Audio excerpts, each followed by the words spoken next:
Okay, this is a quick video on the parent function of a linear function. Okay, so we say the parent functions are functions that give birth to every other type of graph, and in this case we're going to look at the most basic linear functions. Okay, so what I want you to recognize here first of all is this.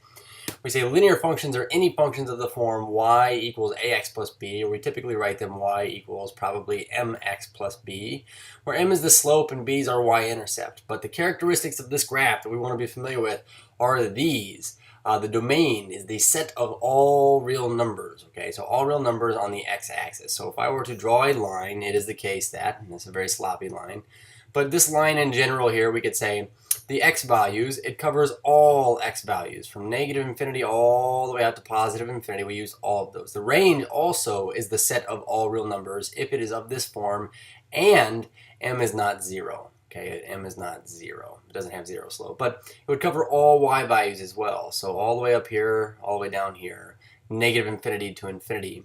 We would say this graph up here in particular with the equation I started with has an x-intercept of negative bm over m, comma 0, and a y-intercept of 0b. So we'd say this intercept right here, we would say is always at 0, comma b, depending upon what b is.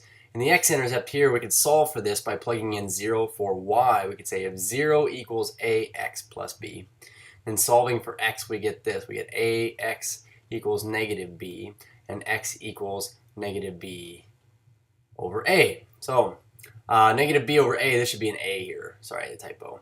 Negative b over a. So we say this would be negative b eighths, comma 0. And I use m up there because a in this case is our slope. We usually use m.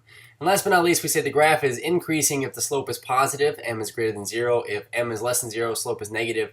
It is decreasing and constant if it is m equals 0. So there are two very special types of linear graphs we just want to be very, very familiar with, but we say the identity function and the constant function. Whenever you hear identity function, it is the graph of y equals x. And so another way to write this or express it would be y equals 1x plus 0.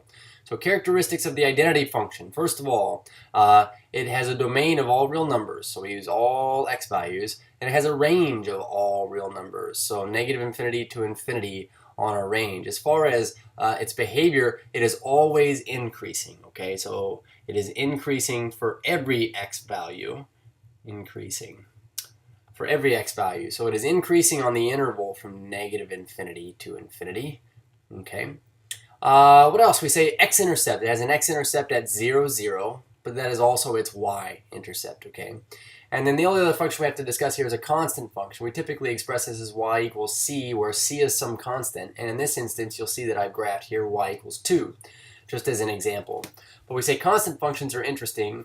They are neither increasing nor decreasing, but they also have ranges of all real numbers, domains of all real numbers. The range, however, in this case would just be 2. That would be it, okay? As far as increasing or decreasing go, they are neither. We say it is a constant function. That's where it gets its name from. The last thing I want to show you is this. If we hop over to Geogebra, how one would necessarily be able to graph a linear function, take a screenshot of it and put it in a Word document if, say, their math teacher were assigning it. So we'd say, we'll go down here to the input field. Say, how about y equals x? We'll graph our identity function.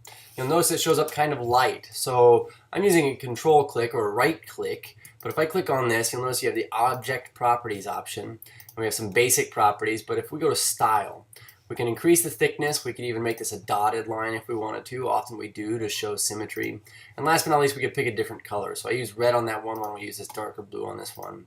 And then click off to the side. But you can see that we have our graph here. Notice I have my pointer tool up here. We'll just kind of highlight the area that we want. This is very important, but not just Control C, or if you're on a Mac, Command C, but you have to hit Shift Command C, okay, or Shift Control C. You can also go up here.